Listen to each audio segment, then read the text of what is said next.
Let's go into Josephus. Let's go into Josephus and get some understanding behind that. Go ahead and call the book, the chapter, the verse. This is Antiquities of the Jews, book 12, chapter 8, and I'm going to read verse 1. When these things were over, the nations round about the Jews were very uneasy at the revival of their power, and rose up together and destroyed many of them, as gaining advantage over them by laying snares for them and making secret conspiracies against them. Judas made perpetual expeditions against these men and endeavored to restrain them from those incursions to prevent the mischiefs they did to the Jews. So you can see Judas Maccabeus is on the warpath right now.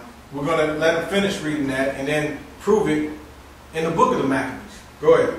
So he fell upon the Idumeans, the posterity of Esau, at Arbatane. Do you know? Notice how it said the Idumeans, the posterity of Esau. And why don't they refer to the Greeks as that, or the Romans? Do you know what the posterity means? How come the Idumeans are the only ones referred to as the posterity of Esau? Don't you think that if Josephus, all throughout the works of Josephus, he doesn't talk about the Greeks and the Romans as being the posterity of Esau, but the Idumeans he speaks of as being the posterity of Esau.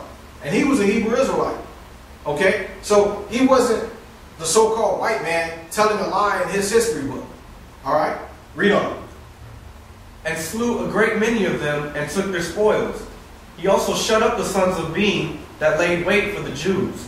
And he sat down about them and besieged them and burnt their towers and destroyed the men that were in them. Remember it said the house of Jacob will be a fire. Go ahead. After this, he went thence in haste against the Ammonites, who had a great and numerous army, of which Timotheus was the commander. And when he had subdued them, he seized on the city Jazer, and took their wives and their children captives, and burnt the city. Notice how he burnt the city. Go ahead. And then returned into Judea. But when the neighboring nations understood that he was returned, they got together in great numbers in the land of Gilead, and came against those Jews that were at their borders, who then fled to the garrisons of Jothema, and sent to Judas to inform him that Timotheus was endeavoring to take the place whither they were fled. And as these epistles were reading, there came other messengers out of Galilee, who informed him that the inhabitants of Ptolemais and of Tyre and Sidon and strangers of Galilee were gotten together. Now, notice how they mention strangers of Galilee. That's northern Israel. We're going to prove this further. You got more on that? End of chapter 8. And this is in the Antiquities of the Jews, chapter 9. But when Hyrcanus heard of the death of Antiochus... Let's stop on Hyrcanus. Let's go on 1 Maccabees chapter 5. We'll get to Hyrcanus right after this. 1 Maccabees chapter 5. Let's see. Start off in verse 3. Then Judas fought against the children of Esau and Idumea at Arbatane. Okay, just like what Josephus stated. He fought against the children or the posterity of Esau. Go ahead. Because they besieged Israel, and he gave them a great overthrow, and abated their courage, and took also their spoils. And also he remembered the injury of the children of Bean, who had been a snare and an offense unto the people, and that they lay in wait for them in the ways. Call the verse when you read it. Verse 5. He shut them up, therefore, in the towers, and encamped against them, and destroyed them utterly, and burned the towers of that place with fire, and all that were therein. Notice how he burned the towers. Read.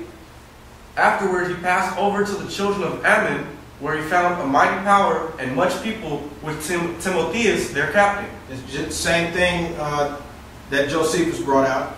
So he fought many battles with them, till at length they were discomfited before him, and he smote them. Going down to verse 28. Verse 28. Hereupon Judas and his host turned suddenly by the way of the wilderness unto Bozrah. And when he had won the city, he slew all the males with the edge of the sword, and took all their spoils, and burned the city with fire. Now where is Bozrah? That's in the land of Idumea. Read that verse again. Hereupon Judas and his host turned suddenly by the way of the wilderness into Bozrah. And when he had won the city, he slew all the males with the edge of the sword, and took all their spoils, and burned the city with fire. So all the males in the city of Bozrah were killed, and then the city was burnt. Go ahead and read verse 36. From this went he and took Cashvan, Maged, Bozor, and the other cities of the country of Gilead. Gilead is in northern Israel. If you look on a map and go through this, you'll see clearly what was taken, and you'll see clearly how these land areas were subdued. How the house or the land area of Jacob was a flame or a fire, and the house of Joseph was a flame. Go ahead and read verse 66. Are you on 65? Verse 65. Go ahead.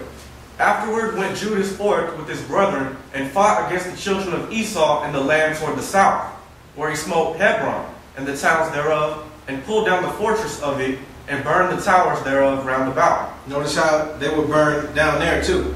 Go ahead. From thence he removed to go into the land of the Philistines, and passed through Samaria. Samaria is northern Israel. Go ahead. At that time, certain priests, desirous to show their valor, were slain in battle, for that they went to fight unadvisedly. So Judas turned to Azotus in the land of the Philistines, and when he had pulled down their altars, and burned their carved images with fire, and spoiled the cities, he returned into the land of Judea. Okay? So we can see that Judas Maccabeus went and put in some major work down there, and up in northern Israel. Alright? Now let's go back to the book of Obadiah.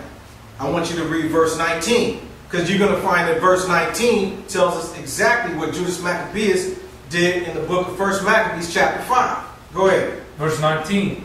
And they of the south shall possess the mount of Esau, and they of the plain the Philistines, and they shall possess the fields of Ephraim. That's northern Israel. Go ahead. And the fields of Samaria. Northern Israel. Go ahead. And Benjamin shall possess Gilead. Okay? That's on the east side of Israel, Gilead, and that's what Benjamin possessed. Read on. Verse 20. And the captivity of this host of the children of Israel shall possess that of the Canaanites, even unto Zarephath, and the captivity of Jerusalem, which is in Sepharad, shall possess the cities of the south. The cities of the south, that's in not only Judea, but the land of Idumea. Okay? And another thing, you guys, this word captivity, it also means disperse. Do you have a definition on that? Captivity in Strong's, it means to carry away, lead away, or drive away. Okay? So it doesn't mean that, because we're in captivity right now, but it doesn't mean that these were the ones who were led away or drawn away, because you had other nations and the Idumeans possessing their land. All right, now let's go back into the history. Go back into Josephus, and let's see what John Hyrcanus did to fulfill this. Go ahead. This is chapter 9 of the Antiquities of the Jews, book 13. But when Hyrcanus heard of the death of Antiochus, he presently made an expedition against the cities of Syria, hoping to find them destitute of fighting men and of such as were able to defend them. However, it was not till the 6th month that he took Medaba, and that not without the greatest distress of his army.